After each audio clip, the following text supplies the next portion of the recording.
เค้กเนื้อเนียนนุ่มหอมเนยสูตรเค้กโฮมเมดที่ใครๆก็ชอบคลิปนี้มาชวนทำบัตเตอร์เค้กลายมาร์เบิลสูตรเค้กเนยสดที่อร่อยได้2รสในก้อนเดียวใครชอบทำบัตเตอร์เค้กห้ามพลาดคลิปนี้เด็ดขาดเราไปดูวิธีทำกันเลยค่ะ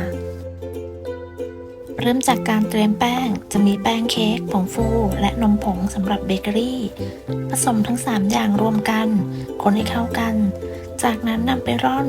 โดยผ่านกระชอนร่อนแป้งจากร่อนแป้ง2ครั้งเพื่อให้ได้แป้งที่โป่งเบาและละเอียดร่อนแป้งเสร็จแล้วเราก็จะพักส่วนของแป้งไว้ก่อน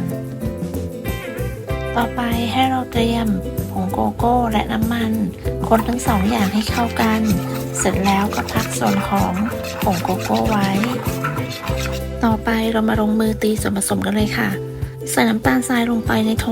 ตามด้วยไข่ใส่เป็นไข่ไก่เบอร์2จำนวน3ฟองตามด้วยนมสดกลิ่นวานิลลาหรือกลิ่นนมเนยจากนั้นใส่แป้งลงไปใส่แป้งลงไปทั้งหมดได้เลยค่ะ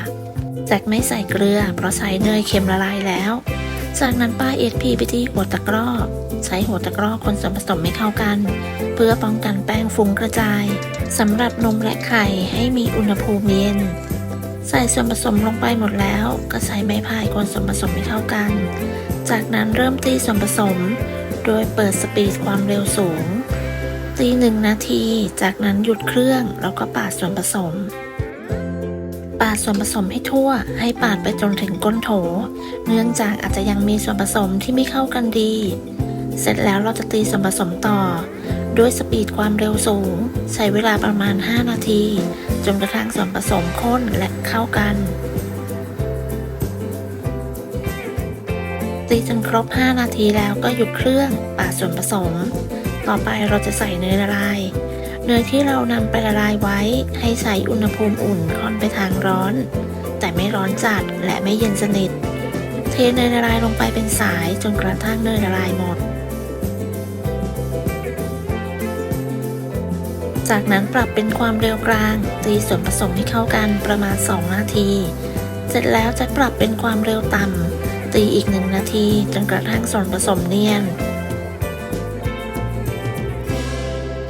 เมื่อส่วนผสมเนียนดีแล้วเราก็หยุดเครื่องตักส่วนผสมส่วนหนึ่งออกมาประมาณ100 กรัมนำไปผสมกับผงโกโก้ที่เราผสมไว้ในขั้นตอนแรกจากนั้นก็คนให้เข้ากันต่อไปเรามาเทส่วนผสมกันเลยวันนี้จะอบใส่กล่องฟอยล์เป็นกล่องฟอยล์เบอร์ 4007ขั้นตอนแรกตักส่วนผสมใส่ลงไปประมาณ150 กรัมตักใส่ถ้วยฟอยล์ทั้ง2ถ้วยให้น้ำหนักเท่าๆกันจากนั้นเคาะเบาๆเพื่อไล่อากาศหรือจะใช้ไม้คนแบบนี้ก็ได้จากนั้นให้นำส่วนผสมที่เราผสมกับผงโกโก้ไว้เทใส่ลงไปตรงกลางดูวิธีทำตามคลิปเลยค่ะใส่ไปประมาณ25 กรัมเสร็จแล้วตักส่วนผสมที่เหลือทับลงไปปาดหน้าให้เรียบโดยให้น้ำหนักทั้ง2 กล่องเท่ากันส่วนผสมที่ผสมกับผงโกโก้ที่เหลือนำไปใส่ถุงบีบเดี๋ยวเราจะนำมาทำเป็นลายบนหน้าเค้กก่อนจะไปวาดลายให้เราเคาะเบาๆเพื่อไล่อากาศอีกครั้งตัดปลายถุงเล็กน้อยแล้วก็นำไปบีบวาดลายบนหน้าเค้กดูวิธีทำตามคลิปได้เลยหรือเพื่อนๆจะทำลายอื่นก็สามารถทำตามที่ชอบเลยค่ะวาดลงไปเสร็จแล้วก็ใช้ไม้ปลายแหลมวาดลวดลายอีกครั้งดูตามคลิปเลยค่ะจะทำให้ดูเป็น2 แบบนะคะลายขวางและลายตั้งเพื่อนๆลองทำกันดูถ้าชอบแบบไหนก็ทำลายนั้นเลยค่ะวิธีการทำลายแบบนี้เพื่อนๆคนไหนยังไม่เคยทำอาจจะคิดว่ายากจริงๆแล้วง่ายมากเลยค่ะพร้อมแล้วเราก็นำเข้าอบกันเลยจะอบด้วยวิธีรองน้ำใส่น้ำร้อนหรือน้ำอุ่นลงไปในถาดไม่ต้องใส่เยอะแค่พอเปียกทั่วถาดก็พอเสร็จแล้วก็นำเข้าอบกันเลยอบที่อุณหภูมิ150 องศาใช้ไฟบนล่างไม่เปิดพัดลมใช้เวลาประมาณ45 นาทีจากนั้นจะนำออกจากถาดน้ำอบต่ออีกประมาณ5 นาทีเพื่อไม่ให้ก้นเค้กแฉะเมื่อครบเวลาแล้วก็นำเค้กออกจากเตาเช็คสุกด้วยการใช้ไม้สะอาดจิ้มลงไปถ้าไม่มีเศษเค้กแฉะติดออกมาก็คือสุกแล้วค่ะ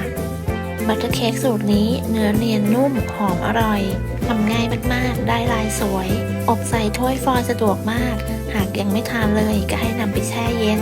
นำไปแช่เย็นไว้ประมาณ1 คืน เนื้อเค้กจะยิ่งเนียนนุ่มบัตเตอร์เค้กสูตรนี้รสชาติหวานกำลังดี แต่ถ้าใครอยากลดน้ำตาลลงอีก แนะนำว่าอย่าลดเยอะ เพราะจะมีผลกับความนุ่มของเค้กทำแล้วทานไม่หมด สามารถเก็บใส่ตู้เย็นได้หลายวัน แนะนำให้ห่อด้วยฟิล์มถนอมอาหาร จะช่วยรักษาความนุ่มของเค้กได้นานยิ่งขึ้น เพื่อนๆคนไหนชอบทำบัตเตอร์เค้กหรือชอบเค้กเนยสด